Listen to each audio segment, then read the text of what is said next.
The triumphs and tragedy of Alexander Fleming's discovery. Before Fleming's discovery, hospitals were overflowing with patients who had infections. Infections were still from cuts and scrapes. Conditions like polio and diabetes were treatable with the iron lung and insulin. But bacterial infections such as pneumonia, respiratory tract infections, scarlet fever, throat infections, and more had no treatments. Over time, this will all change with the use of penicillin. On September 3, 1928, Alexander Fleming, professor of bacteriology at St. Mary's Hospital, returned to his laboratory after vacation. He was known to have a frequently messy bench. As he sorted through his usual messy bench of petri dishes, he noticed one petri dish had been left open. The petri dish was dotted with colonies before he left, but upon his observation, it had a blob of mold growing in an area with everything surrounding the area being cleared. He immediately began extracting the mold to prepare it for isolated growth. After waiting a few weeks, he was able to identify the mold as Penicillium notatum. Fleming published his findings in the British Journal of Experimental Pathology in June of 1929. Initially, penicillin didn't gain popularity, and the FDA didn't approve the use or research of it. Therefore, Fleming took on other research projects, and penicillin research came to a complete halt. That was until 1938 when Howard Florey read about Fleming's findings. Howard Florey, Ernest Chain, and Norman Heatley decided to take on the challenge of furthering Dr. Fleming's work at the Sir William Dunn School of Pathology at Oxford University. After isolating and extracting pure penicillin, they performed the first mice experiment. They injected mice with streptococcus. Half of the mice were also injected with penicillin, and its effects were tested. The mice that were injected with penicillin survived, but the other mice died miserable deaths. September 1, 1939 marked the start of World War II.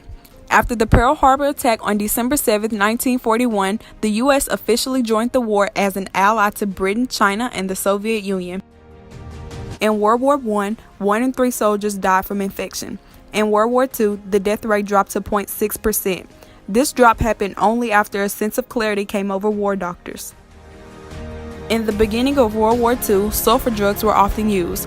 After it saved the life of Hildegard Domach and Franklin D. Roosevelt, people began believing it could cure anything. These drugs quickly began to be overused. Commercials and movies would often include the popularized use of sulfur packets on open wounds. Soldiers went as far as taking a sulfur tablet before a night out to prevent venereal disease. This overuse kills susceptible pathogens, allowing resistant pathogens to grow. Colonel Elliot Cutler, the U.S. Army's chief surgical consultant, says sulfur drugs didn't keep infections from wounds and possibly catalyzed the spread of existing infections. With sulfur drugs proving to be a failure, the war needed an antibiotic that would cure infections in open wounds and inside the body. Luckily, Howard Florey and his team were just getting started with their penicillin research. On February 12, 1941, 43-year-old policeman Albert Alexander became the first human recipient of penicillin. After scratching the side of his mouth while trimming his roses, he developed a life-threatening infection called staphylococcal septicemia. He was admitted to the Radcliffe Infirmary where he was treated with sulfur drugs. These drugs did nothing to change his condition.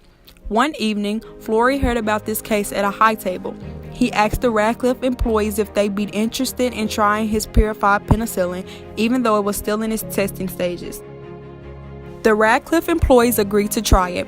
They injected Mr. Alexander with Florey's penicillin, and he quickly began to recover within 5 days. Unfortunately, he died a few days later due to the limited amounts of the drug. As you can see, the tragedy in Alexander Fleming's discovery was the inability to produce enough penicillin to cure a single patient. Florey and his team knew for sure that penicillin was effective on humans. They wanted to take it to the battlefield, but they needed to be able to produce enough penicillin first. It took 2,000 liters of mold culture fluid to obtain enough pure penicillin to treat a single case of sepsis. This was a task Florey knew the Oxford lab couldn't complete, but Florey wasn't about to give up. With the help of the Rockefeller Foundation, Howard Florey and Norman Heatley were able to travel to America in July of 1941 with the hopes of finding a pharmaceutical company interested in producing their wonder drug on a large scale. Yale physiologist John Fulton put the two in touch with Percy A. Wells and Robert Tumb at the Department of Agriculture. Wales then referred them to the department's Northern Regional Research Laboratory, the NRRL, in Peoria, Illinois. Wales also provided the suggestion that they submerge the fermentation to produce penicillin in huge vats. Orville May, the director of the NRRL, and Norman Heatley took on the challenge of producing more penicillin in America. They immediately began improving penicillin production and growth by adding corn seed liquor to the medium, adding precursors like phenylacetic acid to the fermentation medium, and growing the mold in a submerged culture. They also used an agitator shaft in the middle to keep everything in the vats oxygenated. Still, they needed to find a penicillin strain that would produce even more pure penicillin. A global search began for penicillin-producing strains. Soil samples were sent in from all over the world, but the most promising strain came from a moldy cantaloupe in a Peoria fruit market brought in by Mary Hunt in November of 1941. It was identified as Penicillium chrysogenum. It yielded 200 times the amount of pure penicillin as Fleming's species and 1,000 times as much penicillium mold as the first few batches of Fleming's Penicillium notatum. With the new military drug penicillin being an Allied forces military secret, a huge debate was raised. Should the drug be used for wounded soldiers in the battlefield or in the bordello? Churchill ordered his medical staff to choose the bordello, since you could treat a soldier and then send him back to the front line of fire. Diseases that once took a toll on Allied soldiers' lives were no longer a problem due to penicillin. Penicillin was the new promising drug. The Allies knew they needed large amounts of penicillin to support their soldiers. The American War Production Board worked with a total of 21 pharmaceutical companies to produce more than 2.3 million doses of penicillin using the technique created by the NRRL and the strain from the cantaloupe brought in by Mary Hunt. These doses were used in the D-Day invasions. The major killer in World War I was infection. With the use of penicillin, the death rate dropped from 18% to less than 1%. It saved 12 to 15% of the Allied forces' lives. Penicillin contributed to the Allied forces' strength tremendously. Soon, American civilians would be able to experience the works of penicillin. By the end of the war, the cost of 100,000 units of penicillin dropped from $20, the equivalent of $500 today, to 3 cents. Before the war was over, production was high enough to allow civilian use of the drug. Drug companies began making penicillin for commercial purposes. By the late 1940s, it was accessible to the general public. Civilians began using penicillin to treat anything from the common cold to viral infections. The public didn't understand the dangers in using antibiotics for infections that were viral or simply weren't infections at all. Doctors were also at fault for the overuse of penicillin. They discovered penicillin could be given in unlimited doses without harming the patient. Some specialists admitted to prescribing up to 20 million units per day. The overuse of penicillin quickly led to antibiotic resistance.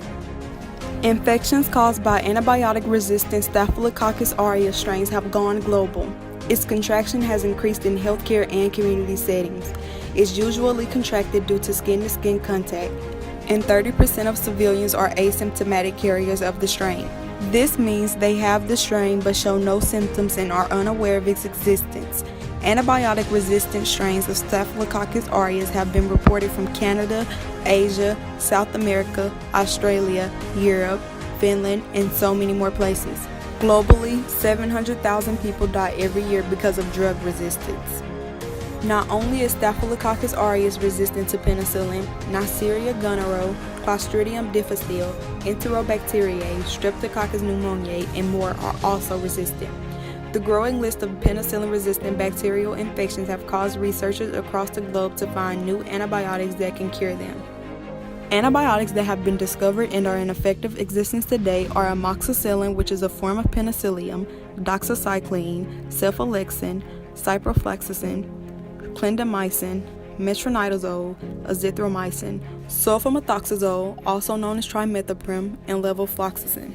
As previously stated in this documentary, the tragedy in penicillin was the inability to produce enough to cure a single patient. 2,000 units of pure penicillin were needed to treat a single patient.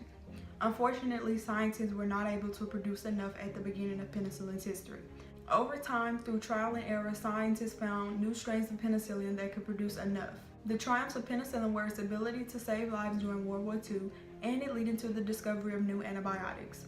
A few antibiotics that have been discovered by scientists, researchers, and doctors and are in effective use today include amoxicillin, doxycycline, cephalexin, clindamycin, and levofloxacin. Though penicillin research experienced many halts in the beginning, in the end it saved the lives of several soldiers in World War II and led to the discovery and uncovering of several antibiotics.